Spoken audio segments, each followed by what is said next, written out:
So we have some good news. We'll see how far this actually goes, but at least as of right now, it's good news. Weed has been officially decriminalized through the House of Representatives. So let me tell you what it says in PBS here. They say, ooh, I just lost my place. They say the measure would require federal courts to expunge prior marijuana convictions and conduct resentencing hearings for those completing their sentences. It also authorizes a 5% sales tax on marijuana and marijuana products that would be used for grant programs focused on job training, substance abuse treatment, and loans to help disadvantaged small businesses get into the marijuana industry. So, decriminalizing it, nobody can be locked up anymore for weed, and then it does those things that I just laid out for you there. Now, if I was emperor for a day, you guys all know, I'd go further. I wouldn't just do this. I would legalize it throughout the country, and I'd have, regulatory guidelines as to what's allowed, what's not allowed. You might want to take a look at it similar to the alcohol industry. You look at the regulations they have set up for that, and you have a loose framework that's largely along those lines. This is a good thing. Without a doubt, it's a good thing. Now, they tried this once before in 2018. They did a similar thing in 2018 where I think they took marijuana off the federal substances list. It's a Schedule 1 drug now, which is lunacy, and they dropped it in 2018, but then, of course, it was killed in the Senate, and now it looks like a similar thing is happening. This has passed the House, but now it goes to the Senate where it might hit a bunch of roadblocks. So, either way, it's good because it got through the House. And that's a hugely positive step. I do have, though, Republicans were dead set against this. So, the total vote breakdown in the House was 220 in favor of decriminalizing weed and 204 against it. Now, I just want to reflect on that for a minute, because in the country, the most recent polls in the country, 70% of the public wants to legalize it. 70%. But it's a lot closer to 50-50 in the House. 220 to 204. The only GOP yes votes, Gates, McClintock, and Mast. I don't even know who McClintock is, other than an old John Wayne movie where he played a hilarious character. And then there's only 2 Dem no votes. It's Pappas and Cuellar, who, by the way, Jessica Cisneros is running against Cuellar. Vote for Jessica Cisneros. She's about a zillion times better than Cuellar. But everything else was pretty much straight down party lines. I have some amazing video here for you. This is Republican Ghouls arguing against legalizing marijuana, or decriminalizing. Legalizing would be a step further. It's just decriminalizing marijuana, making horrendously stupid arguments in the year of our Lord 2022. This amendment recognizes the fact that the majority is blindly leading us down the path of marijuana legalization. The information to be provided by these studies would better serve this body and the children of America if we had it before legalization. Last year, the percentage of American employees testing positive for drugs hit a 2-decade high. This jump was driven by an increase in positive marijuana tests. This amendment is merely window dressing on a bad and incomplete bill, rather than tackle the actual problem of marijuana abuse at the workplace, which could have disastrous consequences. Democrats simply want to study the issue. The first would have required child-resistant packaging and a Surgeon General's warning label detailing the danger these products pose to pregnant women and their unborn babies. Investigative reports have revealed multiple instances of pot shop clerks recommending marijuana to expectant mothers as safe, despite well-documented risks. Few, if any, of these retail clerks have any medical training and should stick to dispensing pot, not prenatal advice. The second would have banned the use of ingredients or flavor additives in marijuana-infused products such as fruit, chocolate, vanilla, or candy. For years, we have been told by many on the other side that such flavors appeal to children and should be banned from tobacco products. If this standard is good enough for Juul and Puff Bar, shouldn't it also apply to Cheech and Chong? Dr. Volkov, You, in your written testimony, and then several years ago, mentioned the potential role of marijuana, cannabis, upon the adolescent brain as being a precipitator of serious mental illness. Is that a correct statement of your concern?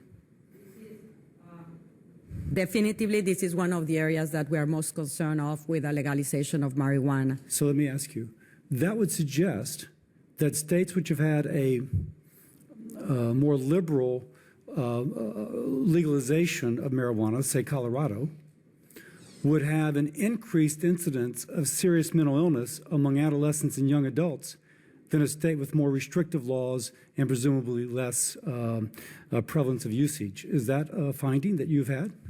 In the United States, there are no studies that have documented that. In Europe and across the world, yes. Now, hang on. Is documented that more relaxed legalization of marijuana is associated on a population scale with increased incidence of serious mental illness? Just to be sure. Specifically, in the United States, legalization by some states of marijuana has not been associated with an increase in adolescents' marijuana use. That is something that has not. Now, that surprises me because if you relax blue laws for alcohol, there ends up being more alcohol use by adolescents in that given county or parish. I love that last clip. That last clip was awesome because he's trying to get his cheap talking point out there, and she's like, it didn't work like that. No. He's like, well, what about, will there be an increase in mental illness among kids because more kids are going to use it when we legalize it? She's like, well, there's not exactly evidence of that. And he keeps reiterating the point, desperately trying to get to it. So look at these arguments. Most of the arguments boil down to, what about the children? Hold on. We live in a country where pornography is legal. Now, nobody wants children to be able to consume pornography, but pornography is illegal. Would you use the existence of children as an argument against the legalization of pornography for adults? Same thing with alcohol. Alcohol is legal in this country. We went through a period where we had it illegal, and it was an absolute fucking mess. It led to an increase in organized crime and mafia activity and old school alcohol cartels. And there was a giant spike in crime because it was affiliated with the black market sales of alcohol. I mean, this is what happened with Prohibition. Prohibition was an absolute disaster. But would you use the existence of children to argue against alcohol being legal for adults? Of course you wouldn't. But this is what he's saying when it comes to marijuana. What about the kids? What if some percentage have an increase in mental illness? I'm sure that alcohol being legal has led in some instances to not only kids end up drinking, certainly people under 21 end up drinking, and some percentage of them maybe start off down the wrong path and they become alcoholics, or it exacerbates some underlying issue of bipolar disorder or paranoid schizophrenia. Again, does that mean, well, then we need to ban alcohol for everyone? Of course not. Of course not. The main point is this. Whatever happened to these people who love to pretend that freedom is the thing they care about the most? Clearly, that's not the thing they care about the most, because this is a basic freedom issue. Can an adult put in their body what they want to put in their body as long as it's not hurting anybody else? And the answer is yes. In 1,000,001 ways, Republicans like to cloak themselves in this idea of freedom. We believe in free speech and free expression. That's what we believe in. But then they turn around and they're like, don't put that in your body. I should lock you up in a cage if you do that. Do not put that in your body. It's preposterous. Every argument boils down to, what about the kids? There was one person who was basically saying, well, what about pregnant women? Again, alcohol is legal. Yes, a woman who's pregnant probably shouldn't be consuming alcohol on a regular basis, but is that an argument to ban it for the entire country? Because what they're doing is, it's a red herring. They're mucking up a separate issue to argue against a broad society-wide ban. The part where it's the most naked there is like the guy talking about, well, we should ban, fruit-flavored marijuana products and chocolate-flavored marijuana products and vanilla and candy-flavored marijuana products, to which I say, fuck off. No, you shouldn't, because some people want that. Now, even if there's like a tiny increase among kids who have it illegally because of the flavors, I don't think that's an argument in favor of banning it. That's an argument in favor of better enforcing the rules and regulations to make sure that kids don't get them. That's all that is. Don't take it away from everybody for that reason. I mean, you would think that nobody would argue against this at this late date, or if they were to argue against it, they'd have better arguments than, what about the kids? And what about pregnant women? And what about mental illness and stuff like that? There are a number of things in modern day society which could lead to an increase in mental illness. Isn't that obvious? But do we ban all of those things? Because some people might take it too far in certain aspects of life. Is that an argument to ban the entire thing? I'm sure there are people who go too far with video games and get addicted to video games. Should we ban video games? Because some people might ruin their life and not be able to function in the real world as a result of it? No. Just like you shouldn't ban alcohol, just like you shouldn't have marijuana banned, just like you should have legal, taxed, and regulated drugs across the drug spectrum. Again, if they're going to make these arguments, they should at least be honest and drop all of their virtue signaling about belief in freedom, because they do not believe in freedom. My political ideology and my worldview wants to offer people maximum freedom on social issues, where you can basically do whatever you want to do as long as you're not hurting anybody else. And when it comes to the economy, I believe in economic security, where the floor, the bare minimums are already met. So you're going to be okay no matter what. But then after you're okay and we take care of the basics, then it's on you to go ahead and do whatever you want and, make money however you want to or can make money. So, but that's my worldview. And honestly, even the idea of economic security kind of rests on this notion of freedom. Because are you really free if you have no material well-being at all? Like you don't have a roof over your head, you don't have food in your belly. You're not free in that situation. You're free to be homeless, or you're free to die. Are you really free if you don't have health care? No, you're free to get sick and die of some treatable illness. So it all, like the underlying thing there, the connecting tissue, is a belief in freedom. And they do not believe in freedom by any stretch of the imagination. They're authoritarian traditionalists. That's what they are. So in other words, they think, well, marijuana's been illegal for a really long time, so isn't that a reason why it should be illegal? No, that's just a dumb idea based on blindly following tradition. Well, this is the way it works now, so isn't that how it should work moving forward? The way it works now is we have 30 million uninsured people. Does that mean we shouldn't expand healthcare and insure more people?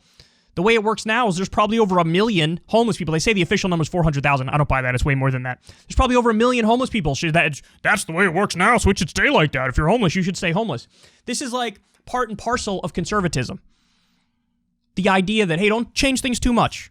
We got a sweet deal the way it works right now, so just leave it as is. And this is what they're doing when it comes to marijuana policy.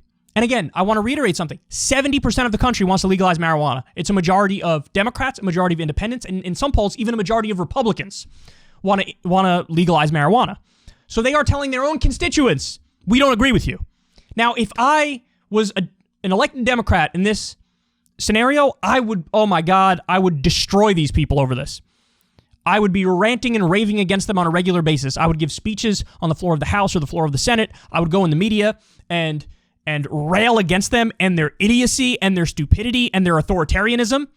They want to control your life. They want to lock you up in a cage because you partook in a substance that ever so slightly changed your consciousness. Are you kidding me? Are you kidding me?